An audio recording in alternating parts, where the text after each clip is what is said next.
The light's on. There. I was reading recently about a scientist. And this scientist lived about 250 years ago in England. His name was Joseph Priestley.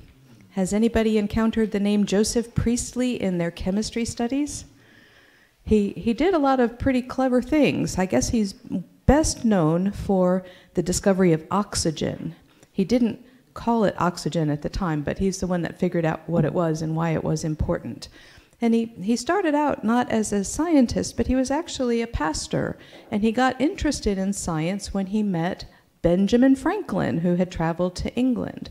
And his scientific discoveries just took off from there. In addition to discovering oxygen, he invented carbonated water. So he's the father of soda pop. But he was interested in all things of nature, and one day he was messing around with some sap from a South American plant.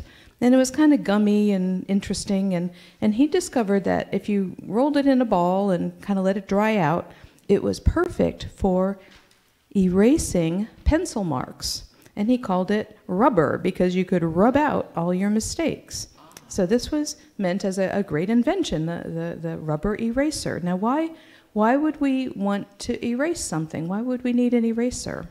To erase marks if you make an accident. Correct, if you make an accident, or maybe you write something that you're sorry you wrote and you want to get rid of it and erase it. And this is instructive because God is the great eraser for accidents we make or mistakes we make or things that we are sorry about or regret. And those are things that we call sins. And the Bible tells us that God will erase those sins, just takes them away. And I had a verse from Hebrews, but David mentioned 1 John 1:9, and that's an even better example of God's promise. If we confess our sins, he is faithful and just and will forgive us our sins and purify us from all unrighteousness.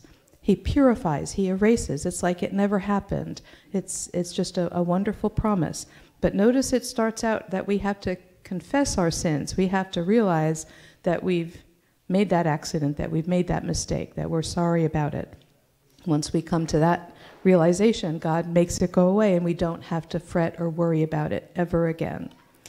So since it's back to school time and we all make mistakes, I brought a bag of erasers.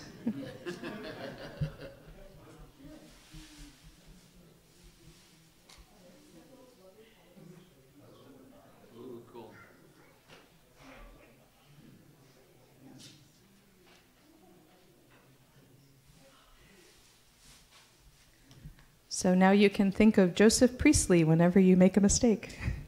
You can maybe grab a basket, pass it around real quick for some Pathfinder funds, and return to your seats.